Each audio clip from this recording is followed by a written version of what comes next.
अस्सलाम वालेकुम। Welcome to education with dear ma'am. First of all आज 12 रबीउल अव्वल है। तमाम मुसलमानों को 12 रबीउल अव्वल की ढेरों खुशियाँ मुबारक हो। चलते हैं अपने टॉपिक की तरफ। What is sentence. आज का हमारा टॉपिक है कि जुमला क्या होता है, फ़िक्रा क्या होता है। आज का आपको लेक्चर सुनने के बाद ये कन्फ्यूजन दूर हो जाएगी आखिर में सेंटेंस होता क्या है। चलें रीड आउट करते हैं। Sentence is a group of words which make a complete sense is called sentence। जो हमने ये दो लाइनें पढ़ी हैं, इसमें आपने जो बात याद रखनी है वो ये क्या है कि जुमला जो भी होता है वो एक कंप्लीट सेंस देता है, एक कंप्लीट मीनिंग देता है, तो फिर हम उसको क्या बोलते हैं कि ये सेंटेंस है। अगर वो मीनिंग ना दे, मीनिंग क्लियर कट ना दे, तो वो सेंटेंस नहीं कहलाएगा। वो क्लास कहलाएगा, फ्रेज कहलाएगा, लेकिन सेंटेंस नहीं कहलाएगा। अल्फाज का मजमुआ जो मुकम्मल मफ़हूम दे, बात पूरी तरह समझ आ जाए, इसे उर्दू में फ़िक्रा, इंग्लिश में सेंटेंस कहते हैं। अब हमने देखना है कि फ्रेमिंग ऑफ सेंटेंस क्या है। इसमें आपको बताऊंगी कि ये चीज़ें होती हैं सेंटेंस में। ये कोई ज़रूरी नहीं होता कि इसमें सारी हों, लेकिन एक चीज़ है जो हमेशा होती है, वो मैं आपको बताऊँगी लेक्चर में वो कौन सी चीज़ होती है।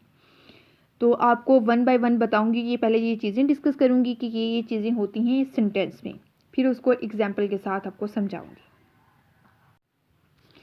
पहले नंबर पे है कि ग्रुप ऑफ वर्ड्स होते हैं। जो सेंटेंस में होता है वो एक वर्ड का नहीं होता है, वो दो होते हैं, दो से ज़्यादा होते हैं, लेकिन एक वर्ड जो होता है वो सेंटेंस नहीं कहलाता।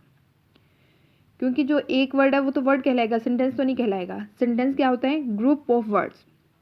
उसमें सब्जेक्ट होता है। सब्जेक्ट क्या होता है? जो काम कर रहा होता है उसको क्या बोलते हैं? सब्जेक्ट। इसको डिटेल में नेक्स्ट पढ़ेंगे हम, सब्जेक्ट क्या होता है, विद एग्जांपल पढ़ेंगे। वर्ब।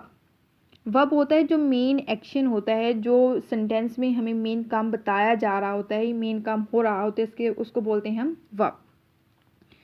ऑब्जेक्ट, जिस पर काम हो रहा होता है उसको क्या बोलते हैं? ऑब्जेक्ट। ये कोई ज़रूरी नहीं है कि सब्जेक्ट भी होगा, वर्ब भी होगा, ऑब्जेक्ट भी होगा।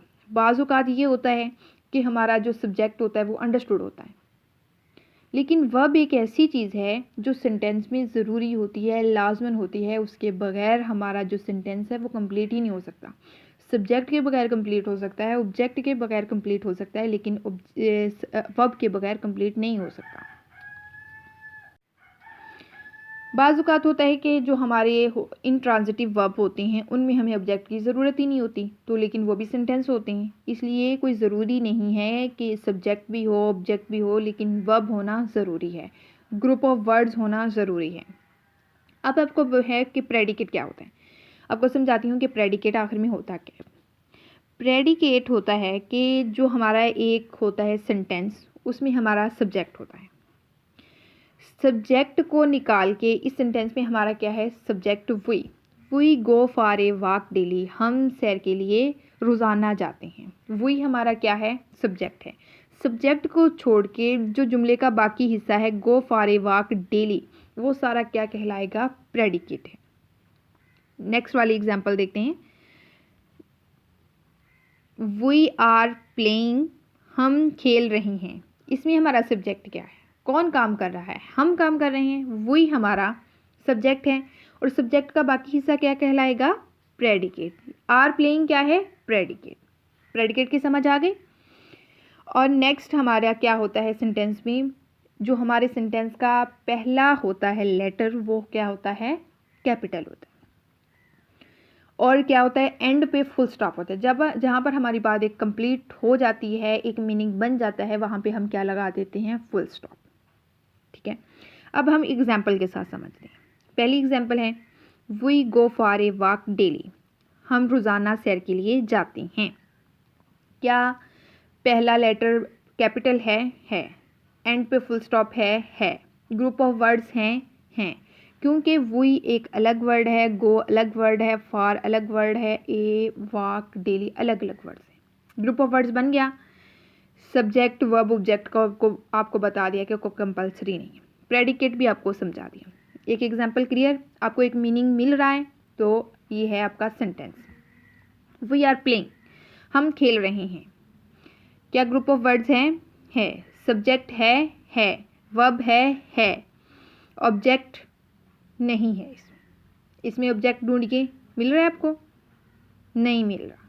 वी तो हमारा हो गया सब्जेक्ट, आर हो गया हमारा हेल्पिंग वर्ब, प्लेइंग हो गया हमारा मेन वर्ब, तो यहाँ पे ऑब्जेक्ट नहीं है, जैसे मैंने आपको बताया था, कोई ज़रूरी नहीं है।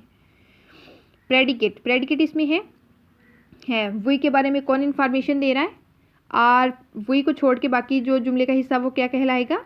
वो कहलाएगा हमारा प्रेडिकेट। ये हमारा प्रेडिकेट है। प्रेडिकेट की समझ आ गई? चलते हैं नेक्स्ट। अब हमने नेक्स्ट लिखा है प्ले आर वी। क्या इससे हमें कोई मीनिंग मिल रहा है? कोई बात हमें हमारे पल्ले पड़ रही है? कुछ समझ आ रहा है? मुझे तो नहीं समझ आ रहा है, आपको आ रहा हो तो अलग बात है। जब हमारा मफ़हूम ही क्लियर नहीं है, हमें कोई बात ही नहीं समझ आ रही है, तो इट मीन्स वो सेंटेंस ही नहीं। अंडरस्टूड? नेक्स्ट चलते हैं। This is my house. ये मेरा घर है। क्या ग्रुप ऑफ वर्ड्स हैं ये? दिस अलग वर्ड है, इज़ अलग वर्ड है, माई अलग वर्ड है, हाउस अलग वर्ड है। सब्जेक्ट है इसमें, है।